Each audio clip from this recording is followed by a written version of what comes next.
Welcome back to Inherited Dawn, a One Piece podcast. Today, we are discussing Chapter 1147, A Bonfire for History. And let me tell you, the world government is coming to Elbaph with the exact same playbook they used on Ohara. They want to burn the books. They want to erase knowledge. They are demanding the giants set fire to their own library, the one containing the knowledge the scholars of Ohara died to protect. It is a straight-up declaration of war on the past, on the truth. If you want to make sure you're here with us as we watch Robin and the crew fight to protect that truth, make sure your Den Mushi is tuned to our frequency. You don't want to miss this. Let's begin. The chapter opens with a look back at Saul's confrontation with Saint Sommers. Right before he went out to face him, he pulls Robin and Chopper aside. He tells them to stay hidden no matter what. He's met this guy before, and he knows exactly who he is. He confirms that Sommers is one of the Knights of God, and then he drops the single most terrifying piece of information we've gotten about them so far. He says they're all immortal. They cannot be killed. That's why he told them to wait. He knew he couldn't win. He was just buying time. That completely recontextualizes his sacrifice. He wasn't going out there thinking he could win. He was going out there knowing he would lose, just to give them a chance. That's a giant's heart right there. But immortal, Robin? What does that even mean in our world? We thought Kaido was immoral, but Luffy punched him into a volcano. We thought Big Mom was invincible, but her skin could be broken. This feels different. It is a heavy word. Does it mean they can't be hurt, or that they regenerate? We just saw the 5 elders at Egghead regenerate from seemingly fatal wounds. Is it a similar power, or is it something else entirely? Could it be related to Law's Ope Ope no Mi and the Perennial Youth operation? It's been established as a possibility, a holy grail for the Celestial Dragons. So you're saying Doflamingo might have known what he was talking about? That they actually did it? Maybe multiple times? That would explain why they're called the Knights of God. They've literally been given a power that makes them godlike in the eyes of mortals. It changes the whole game. How do you fight an enemy that can't be defeated? It forces one to think beyond brute force. Luffy's entire fighting style, his Gear 5 included, is based on overwhelming an opponent's durability and will. But what happens when durability is infinite? Can you break the will of someone who knows they can't die? Exactly. Luffy's whole thing is hitting things until they stop being a problem. What happens when that doesn't work? Do you just dunk them in the ocean and hope they can't swim? What if they can? It's a strategic nightmare. It also suggests a level of power connected to the highest authorities, something that might even predate devil fruits, a power that flows directly from Imu, perhaps. This might be the secret treasure of Mary Joie that Doflamingo spoke of, not a physical object, but the secret to eternal life itself. It's world-breaking stuff. And then we snap back to the present, and Saul is down, collapsed, and Sommers is just standing over him, complaining to the Marines about how sloppy they were back at Ohara. The absolute disrespect. It's not even a boast. It's like he's filing a manager's complaint about poor performance from his subordinates. He treats the destruction of an entire civilization, my home, as a logistical critique. You left a survivor, you missed some books. It shows their mindset. They are so far above normal humanity in their own minds that they see us as little more than an administrative task. Our lives, our histories, are just items on a checklist. And that's when we see her. Saint Gunko shows up and she's got some of our crew captured. Nami, Jinbei, Brook, they're all tied up in her weird arrow constructs. My heart sank when I saw that panel. They just look completely helpless. Nami is furious with Jinbei, blaming him for letting it happen. You can feel her frustration. She's not a top-tier fighter, not in the same way as Zoro or Sanji. She relies on her wits and her crewmates to protect her. When a plan fails and she's captured, that fear and frustration boil over. It's a very human reaction. Oh, for sure. She's lashing out because she's scared. But Jinbei is calm, you know? He's already working the problem. He's telling her to calm down, to observe. He's not panicking. He's trying to figure out how to beat them. That's our helmsman, steady as a rock, even when he's literally tied up. The boss is always on the job. Killingham, the knight who looks like a medieval executioner, overhears them. Sommers asks if they should take the Straw Hats as prisoners. It's almost a throwaway question, as if it's a minor detail. And Killingham shuts that down immediately. He basically says, "Are you an idiot? Taking them prisoner will only bring the full wrath of Straw Hat Luffy down on us, and we do not want that." He says it with such certainty, too. It's not a suggestion, it's a hard rule. It's a fascinating moment.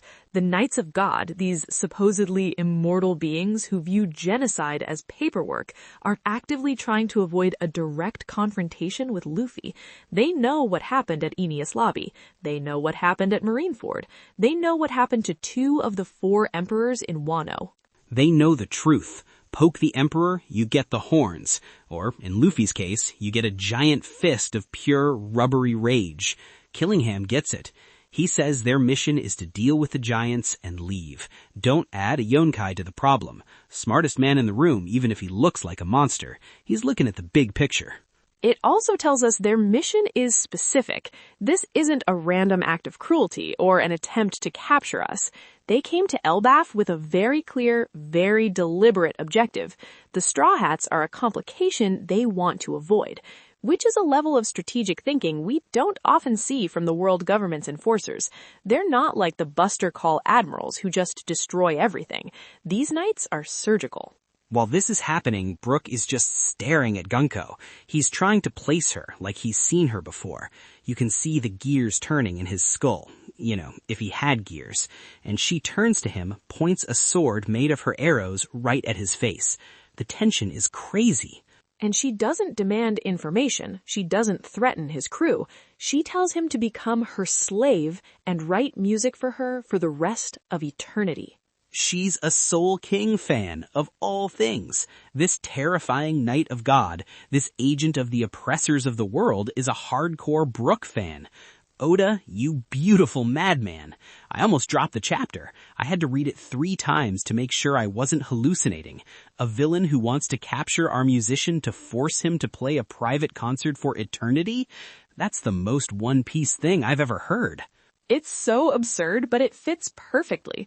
Brook's music has crossed every border and reached every corner of the world. His tone dials have been distributed globally. Why not Mary Joie? It speaks to the universal power of art. It can penetrate even the most fortified and isolated places. Even a celestial dragon can be moved by a Binks sock ballad. Everyone is stunned. Nami's jaw is on the floor. Jinbei looks confused for the first time. But Brook, man. Brook doesn't even flinch. He just straight up refuses. He says he's already sworn his loyalty to his captain, Monkey D. Luffy. His tone is so resolute. This isn't a debate for him. It's a statement of fact. For 50 years, he was alone on a ship with only his music and his promise to Laboon. His life now, his second chance, is dedicated entirely to his new crew. His soul belongs to his captain. Gunko threatens to kill him if he doesn't take it back. And Brook's response? He says he'll proudly accept death. He laughs. I died once already, you see. Yo ho ho ho. That is the soul of the Straw Hat Pirates right there. Loyalty over life every single time. It's the same spirit as Zoro taking Luffy's pain, or Sanji facing Kuma, or any of us at Enies Lobby. And when he says it, Gunko attacks him. She starts beating him with her arrow constructs. But then something strange happens. She clutches her chest, right over her heart, as if his words or his very presence caused her physical pain. She looks genuinely shocked and hurt. What was that? Is it his devil fruit? Is he hitting her with his soul power without even trying? The Soul King's charisma is so powerful, it gives a holy knight heart palpitations. It's like his soul is so bright and so loyal that it physically repels her evil. Could it be a weakness in her own ability? If her power is tied to dominating the will of others, to enslaving their spirit, perhaps someone with an unbreakable will like Brook's creates a kind of backlash. His soul is so purely dedicated to Luffy that it cannot be controlled, and the attempt to do so damages the user. A total rejection of her power. It's like her arrows are made of will, and Brook's will is just stronger. He doesn't even need hockey. He just needs his heart. His soul is his hockey. Man, that's super cool. While she's distracted by her mysterious ailment, Sommers moves forward with their plan. He tells Killingham to get everything set up. He's holding a Dendenmushi, and he's about to make an announcement. He broadcasts across all of Elbaph. He announces who they are, the Knights of God from the Holy Land of Mary Joie. He takes credit for everything, for the strange things happening, for Saul being defeated. No hiding in the shadows. He wants them to know who's doing it. He wants them to know exactly who is doing this to them. This isn't a covert operation. It is a public punishment. It's meant to inspire terror and ensure compliance not just here, but for anyone who hears about it later. The world government is making an example of Elbaph. And then he announces they have 10 of their children as hostages. He just lays it all out there. The ultimate psychological warfare.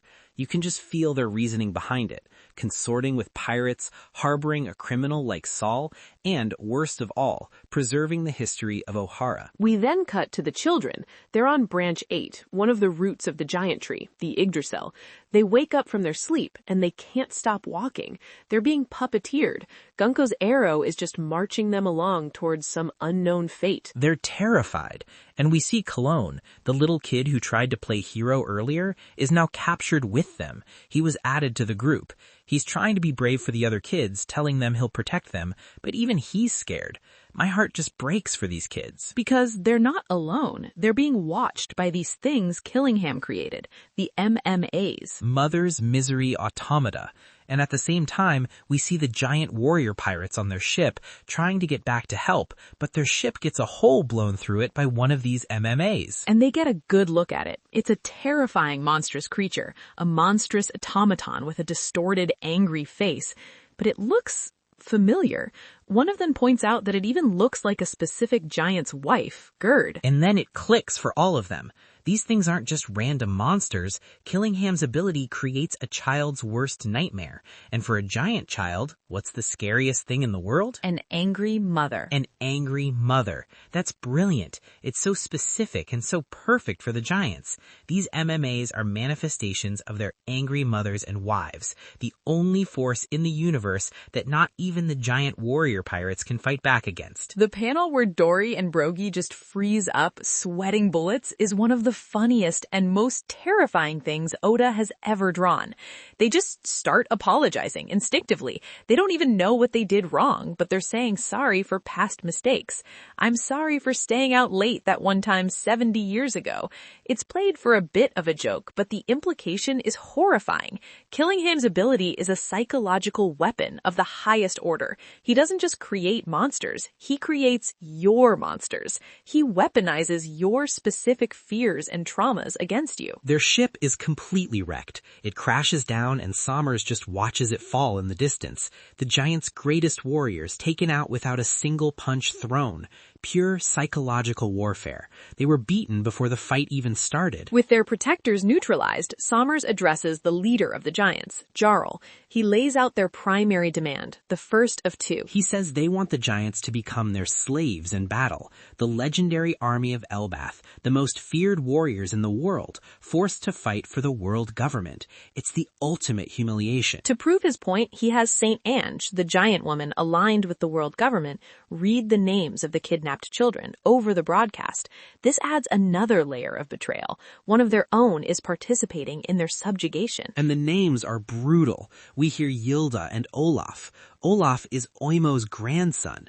Oimo, the guy who guarded Eni's lobby for 100 years because he was tricked by the world government into thinking his captains were prisoners.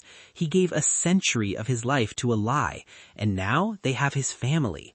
It's just so cruel. The cycle of abuse continues. It's a deliberate, personal cruelty designed to show them that no matter what they do, the world government owns them and can take anything from them at any time. And then Sommers twists the knife. He announces that one child, Cologne, wasn't on their list. He was only captured because he tried to be a hero. He says it so Ripley, his mother, can hear it. He's punishing her for her son's courage. He's telling every parent in Elbaph, teach your children to be cowards, or this will happen to you. It's designed to break their spirit completely, to make them feel that resistance is not only futile, but actively harmful to their loved ones. It isolates those who would fight back, turning them into a danger to their own own community. And then comes the final demand, the real point of this whole invasion. He says they must destroy their schools and their libraries. Specifically, he says they must burn all the books. That's it. That's the whole thing. It's Ohara all over again. It's not about military might or slavery, not really. Those are just tools. The real goal is controlling knowledge. It's about burning history so you can write your own. Ainge, the giant woman with them, protests. She says the school represents Elbaph's new era of peace, and the library, it contains their ancient history, but also all the knowledge saved from Ohara. It's the one surviving piece of my home. The knowledge her people died for, the legacy Saul carried on his back. She calls them sacred treasures that belong to the whole world. And Sommers just tells her to calm down, completely dismissing her. That casual, dismissive evil is almost worse than the threats. He doesn't even see the value in what he's demanding they destroy.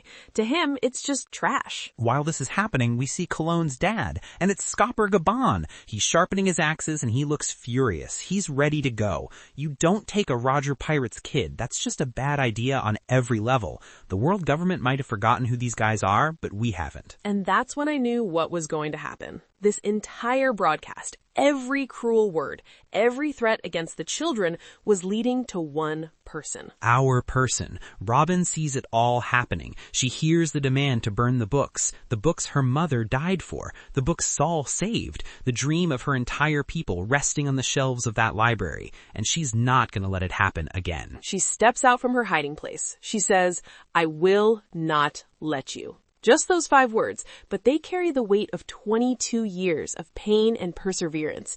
She tells them she won't let them destroy her people's efforts. Chills, absolute chills. This is her fight. This is the culmination of her entire life's journey, from the sole survivor of a genocide, hunted across the world as a demon, to the defender of that same knowledge. This is it. This is her moment. Super. The Knights of God came to Elbaph to erase a history they fear.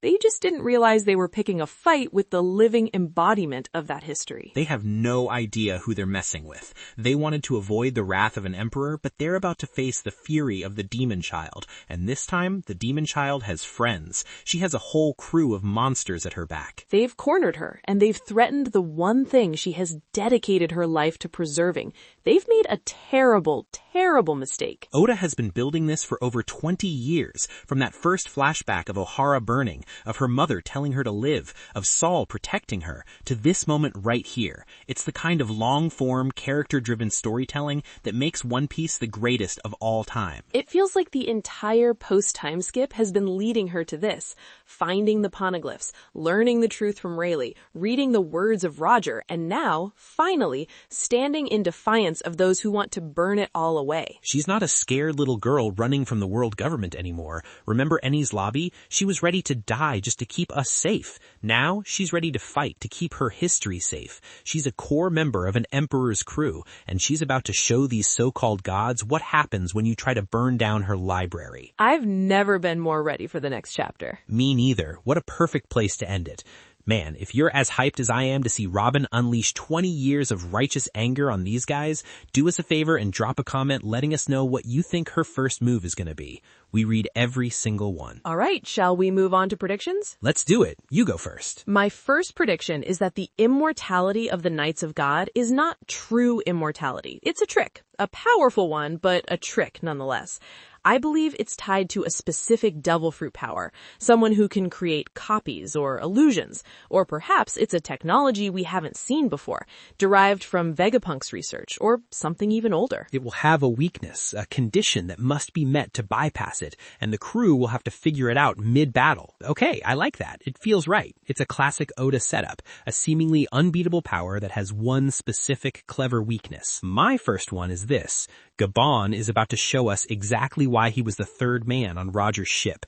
We're not just going to see him fight, we're going to see a named attack that instantly establishes his power level. He's going to one-shot one of the MMAs or even put a serious dent in one of the knights, shocking everyone and showing the world government they messed with the wrong family. A solid prediction. He can't just be a famous name living in peace. His reputation must be earned. My second prediction concerns Gunko and Brook. Her reaction to him wasn't just surprise or a fan's adoration.